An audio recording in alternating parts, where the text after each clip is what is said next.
इन लोगों ने दिल्ली के लोगों को परेशान करने में कोई कसर नहीं छोड़ी। इन्होंने दिल्ली सरकार के बहुत सारे काम रोके। लौटने के बाद अभी कुछ दिन पहले आपने देखा कि मैं और आतिशी जी कुछ सड़कों का मुआयना करने के लिए निकले। लोगों की शिकायतें आ रही थी कि उनके एरिया की सड़कें ख़राब हो गई हैं। इन्होंने नॉर्मल सड़कों का मेंटेनेंस जो होता है, रूटीन मेंटेनेंस, वो भी इन लोगों ने बंद करा दिया था। तो हमने देखा कि सड़कों की हालत अच्छी नहीं थी। तब मैंने आतिशी जी से निवेदन किया था कि विधायकों के साथ और मंत्रियों के साथ सड़कों पे उतर के दिल्ली की सारी जो पीडब्ल्यूडी की सड़कें हैं उनका मुआयना किया जाए और जो जो खराब हैं उनको तुरंत प्रभाव से ठीक किया जाए। इस बारे में मैंने आतिशी जी को चिट्ठी भी लिखी थी। तो मुझे खुशी है कि इन लोगों ने, सारे हमारे पार्टी के विधायकों ने, लीडर्स ने और मंत्रियों ने सड़क पे उतर के रात दिन वो इंस्पेक्शन किया है और सड़कों का मुआयना किया है और कितनी ख़राब है, कौन कौन सा काम करने की ज़रूरत है, उस सारी रिपोर्ट एक बनाई है। और रिपेयर का काम भी शुरू हो गया, रिपेयर का, रिकारपेटिंग का। तो मैं आतिशी जी से कहूँगा कि एक बार आपको वो बता दें।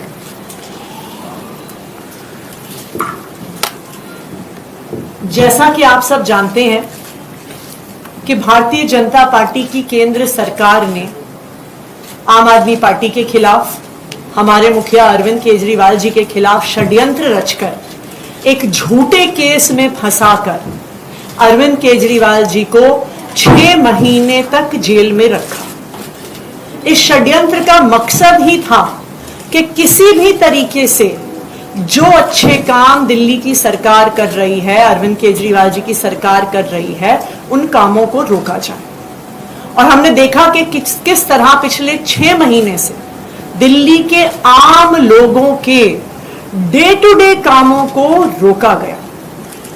लेकिन मुझे खुशी है इस बात की कि भारतीय जनता पार्टी का कोई भी षड्यंत्र सफल नहीं हो पाया। सुप्रीम कोर्ट ने हमारे मुखिया अरविंद केजरीवाल जी को जमानत दी, बहुत स्ट्रॉन्ग टर्म्स में केंद्र सरकार को लताड़ा। अरविंद जी के बेल पे बाहर आने के बाद वो और हम इंस्पेक्शन करने के लिए पीडब्ल्यूडी की कई सड़कों पे गए थे। मुझे उन्होंने एक पत्र भी दिया दिल्ली विधानसभा में पीडब्ल्यूडी की सड़कों की रिपेयर मेंटेनेंस को लेके। उसके बाद से दिल्ली की सरकार तुरंत प्रभाव से युद्ध स्तर पर पीडब्ल्यूडी की सड़कों को ठीक करने का काम कर रही है। एक ऑल मिनिस्टर्स मीटिंग बुलाई गई, जिसके बाद दिल्ली सरकार के सारे मंत्री, सारे विधायकों ने, पीडब्ल्यूडी के सारे इंजीनियर्स ने 1 हफ्ते के समय में दिल्ली की सारी पीडब्ल्यूडी की सड़कों का मुआयना किया। पीडब्ल्यूडी के पास दिल्ली की 1400 किलोमीटर की सड़कें हैं और कुल मिला के 60,000 किलोमीटर का लेन लेंथ इन सड़कों का है। तो 1 हफ्ते के टाइम स्पैन में ये 60,000 किलोमीटर की लेन लेंथ की सड़कों का इंस्पेक्शन हुआ और जो सारा डेटा है वो पीडब्ल्यूडी की ऐप पे लोड किया गया। तो प्रॉपर इंस्पेक्शंस ऑनलाइन, हर पॉटहोल, हर टूटी हुई सड़क की फोटोज ली गई, उनको अपलोड किया गया। जो इन इंस्पेक्शन से निकल कर आया है वो मैं आपसे शेयर करना चाहूंगी और नेक्स्ट स्टेप्स क्या क्या है।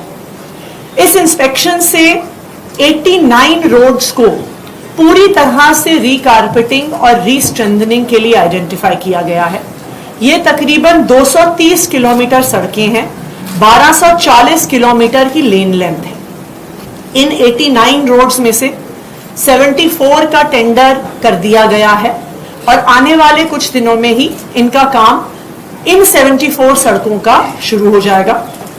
15 सड़कों का टेंडर इन प्रोसेस है और जैसे ही टेंडर कंप्लीट होगा with in a few weeks in remaining 15 सड़कों का भी काम शुरू हो जाएगा। कुछ ऐसी सड़कें हैं जहां पे पूरी सड़क को रिकारपेट करने की जरूरत नहीं है, पूरी सड़क को बनाने की जरूरत नहीं है। कुछ पैचेस हैं, कहीं पे 100 मीटर सड़क खराब है, कहीं पे 50 मीटर सड़क खराब है। तो पैचवर्क के लिए 2,53,000 स्क्वायर मीटर्स को आइडेंटिफाई किया गया है पीडब्ल्यूडी की सड़कों में। मुझे खुशी है ये बताते हुए कि within the last week itself इसमें से 39,500 स्क्वायर मीटर्स का पैचवर्क ऑलरेडी हो चुका है और बाकी का हमारा टारगेट है दैट बाय 31 अक्टूबर रिमेनिंग जो पैचवर्क है उसको भी पूरा किया जाएगा। इस इंस्पेक्शन में 6,671 पॉट होल्स को आइडेंटिफाई किया गया, जिसमें से 3,454 को ऑलरेडी भर दिया गया है और जो रिमेनिंग 3,217 है उनको भी आने वाले कुछ दिनों में रिपेयर कर दिया जाएगा।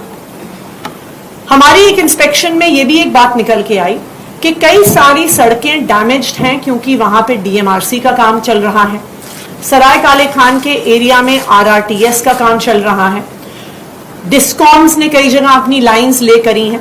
तो जहां जहां पर किसी अन्य एजेंसी के काम के द्वारा की वजह से सड़कें टूटी हुई हैं, with in the next few days in सारी एजेंसीज के साथ हम पीडब्ल्यूडी की मीटिंग करवाएंगे सो दैट जहां पे डीएमआरसी ने रिपेयर करना है उसको भी तुरंत शुरू करवाया जाएगा, जहां पे आरआरटीएस ने रिपेयर करना है उसको भी तुरंत करवाया जाएगा। एक सड़क के बारे में स्पेसिफिकली मैं डिटेल शेयर करना चाहूंगी और वो है new Rohtak road. New Rohtak road जो टिकरी बॉर्डर जाती है नांगलोई मेट्रो स्टेशन से मुंडका होते हुए, वो शायद आज के दिन में दिल्ली की सबसे खराब हालत में सड़क है। उसका रीजन ये है कि न्यू रोहतक रोड के इंटीरियर में बहुत सारी अनऑथराइज्ड कॉलोनीज भी हैं, वहां पे पॉपुलेशन बहुत बढ़ी है। सो ओवर टाइम जो वहां से पानी निकल कर आता है उसको अकोमोडेट करने के लिए न्यू रोहतक रोड का जो ड्रेन है उसकी कैपेसिटी कम पड़ रही है। दूसरा, इस साल मॉनसून में तकरीबन नॉर्मल से 2 गुना बारिश हुई है। नॉर्मली मॉनसून में दिल्ली में 600 mm बारिश होती है, इस बार 1000 mm से भी ज्यादा बारिश हुई है। तो इसको ध्यान में रखते हुए न्यू रोहतक रोड पे एक नया ड्रेन पीडब्ल्यूडी द्वारा बनाया जा रहा है। ये ड्रेन नांगलोई मेट्रो स्टेशन से टिकरी बॉर्डर तक होगा। ये 2 पार्ट्स में होगा। नांगलोई मेट्रो स्टेशन से ड्रेन का एक हिस्सा हिरनकुदना ड्रेन में जाएगा और दूसरी तरफ से टिकरी बॉर्डर से ड्रेन का दूसरा हिस्सा भी हिरनकुदना ड्रेन में आएगा। ये एक लॉन्ग टर्म सोल्यूशन है कि आने वाले समय में न्यू रोहतक रोड पे पानी ना आए और उसकी वजह से सड़क खराब ना हो। इसके लिए 183 करोड़ रुपीस का सैंक्शन पीडब्ल्यूडी ने दिया है फ्राइडे को एक एक्सपेंडिचर फाइनेंस कमेटी की मीटिंग में। तो 4 हफ्ते के अंदर अंदर इस ड्रेन पर भी काम शुरू हो जाएगा and in parallel new Rohtak road की भी रीलेइंग का काम, जहां जहां गड्ढे हैं, जहां पे भी पूरे पैचेस करने हैं, जहां पे कंक्रीटिंग करनी है, उसका काम होगा।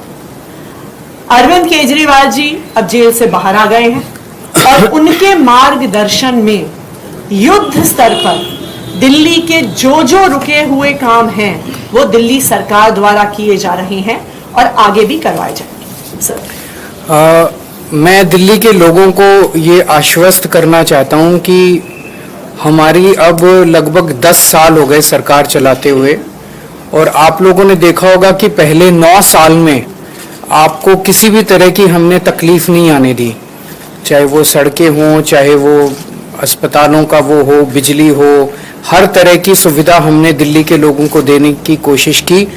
इनफैक्ट पूरे देश के अंदर जो सुविधाएं आज दिल्ली के लोगों को पिछले 10 साल से मिल रही हैं वो उस किस्म की सुविधाएं पूरे देश में कहीं नहीं मिल रही हैं। लेकिन पिछले 1 साल के अंदर आप देख रहे हैं कि किस तरह से एक के बाद एक मंत्रियों को जेल में डाल दिया इन्होंने, दिल्ली को ठप करने की कोशिश की, दिल्ली के काम रोकने की कोशिश की, दिल्ली सरकार को डिरेल करने की कोशिश की। उसके बावजूद भी हम लगे हुए हैं, हम डटे हुए हैं। अब मैं बाहर आ गया हूं और जितने भी रुके हुए काम थे और जो तकलीफें और समस्याएं लोगों को हैं, मैं उनको आश्वस्त करना चाहता हूं, उन सब की तरफ हम लोग अब ध्यान दे रहे हैं और आपकी समस्याओं का निवारण करना हमारा फर्ज है। मुझे पता चला है कि दवाइयों की कमी बहुत ज़्यादा हो रही है अस्पतालों में और मोहल्ला क्लिनिक में। इन लोगों ने दवाइयाँ बंद कर दी। इन लोगों ने अस्पतालों में और मोहल्ला क्लिनिक में जो फ्री टेस्ट होते थे वो बंद कर दिए। इन लोगों ने जो फरिश्ते स्कीम होती थी, जब किसी का एक्सीडेंट हो जाए दिल्ली के अंदर उसको फ्री इलाज होता था, वो बंद कर दिया। इन्होंने सड़कों का रिपेयर बंद कर दिया, इन्होंने ओल्ड एज पेंशन बंद कर दी, इन्होंने इस तरह से कई सारे काम हैं, कई होमगार्ड्स की और कई लोगों की तनख्वाहें बंद कर दी। वो सारे कामों पे अब हम लग गए हैं। जो जो दिक्कतें जो काम बंद किए गए, आतिशी जी से मैंने कहा है ये हमारी सरकार उन सारे कामों को चालू कराएगी और जो समस्याएं लोगों को हुई इसकी वजह से वो अब समस्याओं का निवारण करने की कोशिश करेंगे। सवाल सर, आज एक और रेड हुई है, आप ही के आम आदमी पार्टी के सांसद है राज्यसभा के, उनके ऊपर ईडी की रेड हुई है। ये समझ नहीं आ रहा, मतलब ऐसे ये कोई भ्रष्टाचार के खिलाफ तो जांच चल नहीं रही। जाहिर तौर पे इन्होंने मेरे को गिरफ्तार कर लिया, इन्होंने संजय सिंह को गिरफ्तार कर लिया, इन्होंने मनीष सिसोदिया को गिरफ्तार कर लिया, इन्होंने सत्येंद्र जैन को गिरफ्तार कर लिया, इन्होंने विजय नायर को गिरफ्तार कर लिया, इन्होंने विभव को गिरफ्तार कर लिया, इन्होंने आज संजीव अरोड़ा के ऊपर ईडी की रेड कर दी। तो ये कोई भ्रष्टाचार के खिलाफ जांच थोड़ी चल रही है। ये तो ऐसे लग रहा है जैसे प्रधानमंत्री जी एक पार्टी के पीछे पड़ गए हैं बुरी तरह से, और जितनी उनके पास ताकत है, एजेंसीज हैं, रिसोर्सेज हैं, सारे के सारे रिसोर्सेज एक पार्टी को और उसके नेताओं को खत्म करने के ऊपर लगा दिए हैं। लेकिन हमारे साथ भगवान है, हमारे साथ शक्ति है, तो हमने कोई गलत काम नहीं किया तो हम किस बात से डरेंगे। हरियाणा में भी इलेक्शंस हुए हैं और एग्जिट पोल बता रहे हैं कि बीजेपी जा रही है, नहीं आ रही है गवर्नमेंट में। क्या मुख्य कारण आपको लगते हैं जो मैं जाहिर तौर पर पूरे देश के अंदर अगर किसी सरकार का मुखिया प्रधानमंत्री जी सुबह से शाम तक बस ईडी और सीबीआई करेंगे, बदला लेंगे, बदले की कार्रवाई करेंगे, लोगों को जेल में डालने का काम करेंगे, निर्दोषों को जेल में डालने का काम करेंगे, और केवल अब तो पूरा देश जानता है वो केवल एक आदमी के लिए काम कर रहे हैं, उनका एक दोस्त है उसके लिए काम कर रहे हैं। तो धीरे धीरे जनता को समझ में आने लगा है कि वो भाषण कुछ और देते हैं और करते कुछ और हैं। तो अब वो जो उनका एक पर्दा था वो हटता जा रहा है और लोगों को के सामने सच्चाई सामने आ रही है कि किस तरह से लोग बेरोजगारी से परेशान हैं, लोग महंगाई से परेशान हैं, लोग उनके भ्रष्टाचार से परेशान हैं। अब उनकी सच्चाई लोगों के सामने आ रही है। सर, आपने कहा कि 9 साल आपने अच्छे से काम किया, फिर 6 महीने का एक पैच आया, अब 6 महीने बाकी बचे हैं, लेकिन अब आप चुनाव जीत कर भी आएंगे तो आश्वस्त कर पाएंगे दिल्ली वालों को, क्योंकि आप जनता के बीच तो जा रहे हैं, क्या जनता के साथ लगा, लेकिन क्या आश्वस्त कर पाएंगे कि आने के बाद अगर आए, जीत के आए तो फिर सारे काम होंगे? अभी भी होने चालू हो गए, बात की आश्वस्त की तो बात की बात है, अभी सड़कें होनी चालू हो गई, सारे काम आएंगे। कुछ काम अभी पूरे हो जाएंगे, कुछ काम उसके बाद होंगे, कहीं फिर नए काम भी होंगे, सारे काम होंगे। बीजेपी नेता अनूप पांडे हैं, तो उन्होंने आपको जो दिया गया राज्यसभा सांसद का जो आवंटित आवास है उसको लेकर आपत्ति भी जताई है। कौन है अनूप पांडे? जगदीप धाकड़ जी को उन्होंने पत्र भी लिखा है, उन्होंने शहरी विकास मंत्री को पत्र भी लिखा है कि वो आवास आपको क्यों दिया गया। तो उनसे पूछ लो, मेरे को क्या पता कौन अनूप पांडे है। तो वो चिट्ठी उन्होंने धनखड़ साहब को लिखी है, धनखड़ साहब जो ठीक समझेंगे वो, तो उनकी चिट्ठी पे मैं कैसे प्रतिक्रिया दे सकता हूँ? आशी मैम, जिस रोड का आपने जिक्र किया है रोहतक वाली रोड पे, वहाँ पर मैम आपने खुद ही बताया कि समस्या बहुत बड़ी है और गंभीर समस्या है, लेकिन वहाँ मैं न्यूज़ कवर करने गया, वहाँ के लोगों ने कहा कि एक दिन की ये समस्या नहीं है, काफी पहले से समस्या चली आ रही है। लोगों में मायूसी और नाराजगी, इसे कैसे दूर करेंगे? चूंकि चुनाव, इसको ठीक करा देंगे, पक्का ठीक कराएंगे। चुनाव से पहले मैं समझता हूँ कि ये सड़क जो है ये सिंबल बन गई है एक तरह से खराब सड़क का, और इसको ठीक कराना हमारी सबसे बड़ी प्राथमिकता है। मुझे पूरी उम्मीद है इसको चुनाव के पहले ठीक करा लेंगे।